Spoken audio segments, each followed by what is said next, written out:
सिंधुदुर्ग जिल्ह्यात आंबा पिकाला 100% फुलधारणा झाली आहे। मात्र नोव्हेंबर पर्यंत पाऊस झाल्याने आंबा हंगाम काहीसा उशिराने सुरू झालाय। पाऊस झाला नसता तर यापूर्वी आंबा फळधारणा झाली असती, पण निसर्गाने यावर्षी साथ दिली तर चांगल्या प्रकारे फळधारणा होऊन आंबा पीक मोठ्या प्रमाणात येईल असा विश्वास भोगवे येथील आंबा बागायतदार महेश सामंत यांनी व्यक्त करताना साधारणतः मार्च महिन्यात संपूर्ण सिंधुदुर्ग जिल्ह्यातून आंबा विक्रीसाठी येईल असा अंदाज व्यक्त केला आहे। परिस्थिती आपण समोर बघताय की 100% फ्लॉवरिंग हे पूर्ण झालेलं आहे। निसर्गता नोव्हेंबर एंड पर्यंत पाऊस झाला म्हणून आंबा सीझन थोडासा लेट झालाय, नाहीतर यापूर्वी आमच्या बागा ह्या सगळ्या यापूर्वी होऊन सेटिंग होऊन एवढ्या आकाराचं फळ आपल्याला दिसलं असतं।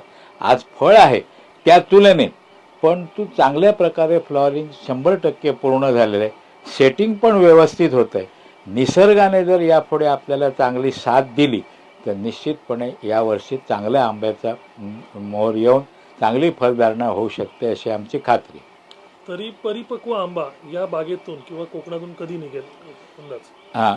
शक्यतो ह्या आमच्या किनारपट्टीच्या बागेतून, कारण नैसर्गिक वातावरणच आहे, किनारपट्टी भागातून फेब्रुवारी फर्स्ट वीकमध्ये आंबा या बागेतून बाहेर पडला पाहिजे।